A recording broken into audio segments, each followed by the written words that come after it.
चाचा टीवी। रजनी को बचपन से ही पेंटिंग का बहुत शौक था।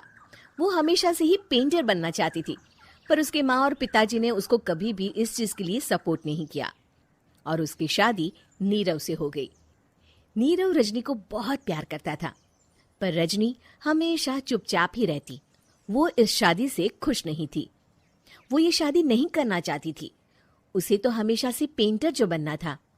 अपने इस सपने को वो नहीं पूरा कर पाई, इसलिए वो हमेशा उदास रहती थी। रजनी, बहुत ही बढ़िया फिल्म लगी है, कल देखने चले? नहीं जी, कल मुझे बहुत काम है, मैं नहीं जा पाऊंगी। अच्छा तो कोई बात नहीं, संडे को चलते हैं। देखिए, मुझे फिल्म देखना पसंद नहीं है, आपको जाना है तो चले जाइए।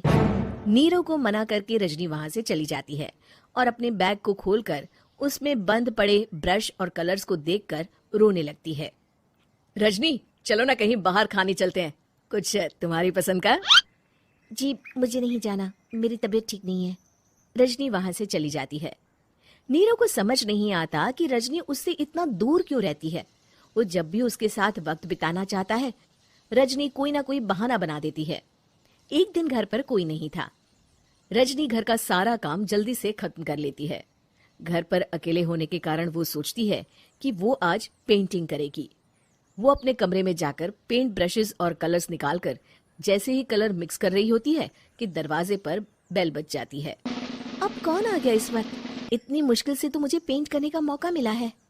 रजनी दरवाजा खोलती है तो उसकी सास अपनी सहेलियों के साथ खड़ी होती है और सब घर के अंदर आ जाते हैं। अरे बहू, सबको शरबत बनाकर पिला दे, बाहर तो बड़ी गर्मी है। उफ। जी। रजनी पेंट ना कर पाने से उदास हो जाती है। उसे गुस्सा भी आ रहा होता है कि उसने इस शादी के लिए हाँ क्यों कह दी। वो रसोई में जा रही होती है कि उसकी सास उसे रोकती है। बहू, सबके खाने का भी इंतजाम कर लेना, आज का लंच तो ये सब यहीं करेगी। हाँ। रजनी बिना कुछ कहे रसोई में चली जाती है। सबके लिए खाना बनाती है। सब खाना खाते हैं और रजनी घड़ी देखती है कि ये सब कब जाएंगे ताकि वो अपनी पेंटिंग कर सके।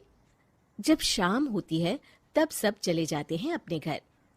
अरे बहू, सब तेरे खाने की तो बहुत तारीफ कर रहे थे, सबको बहुत अच्छा लगा खाना। आपको मुझे सुबह बताना चाहिए था ना कि आपकी सहेलियां आ रही हैं। पता भी है कितना वक्त लगा सारा खाना बनाने में। अरे बहू, तू ऐसे कैसे बात कर रही है मुझसे? तो और कैसे बात करूं? मैं इस घर की कोई नौकरानी नहीं हूं कि इतना काम करूंगी। रजनी अपने कमरे में जाकर दरवाजा बंद कर लेती है।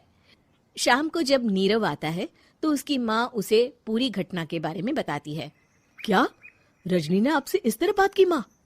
हाँ, और पता नहीं उसे क्या हो गया है, शाम से बाहर भी नहीं आई है। मैंने तो कई बार आवाज दी, खाना भी नहीं खाया उसने। तू ही बात करके देख ले बेटा। नीरव अपने कमरे का दरवाजा खटखटाता है। रजनी, दरवाजा खोलो, मैं हूं।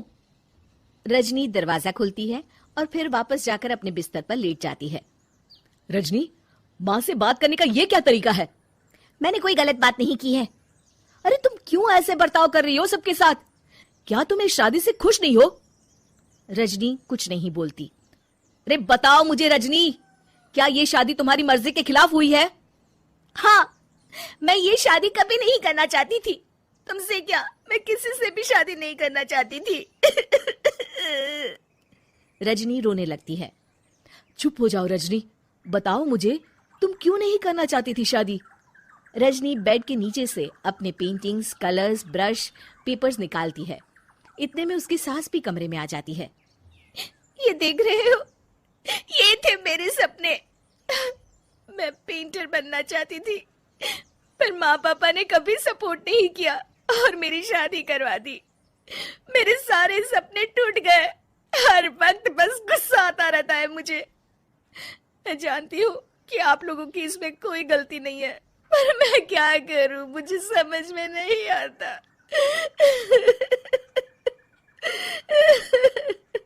रजनी फूट फूट कर रोने लगती है। मुझे माफ कर दीजिए, आप दोनों के साथ मैं बहुत बुरा बर्ताव कर रही हूँ। अरे रजनी बेटा, चुप हो जाओ तुम। नीरव पानी लेकर आता है। ये लो पानी पियो और शांत हो जाओ। रजनी पानी पीती है और उसकी सास पेंटिंग्स देख रही होती है। अरे नीरव, हमें तो पता ही नहीं था कि हमारी बहू कलाकार है। अरे कितनी अच्छी पेंटिंग्स बनाई है, देखो तो। ये वाली तो मैं अपने कमरे में ले जाऊंगी। आपको ये पेंटिंग्स अच्छी लगी?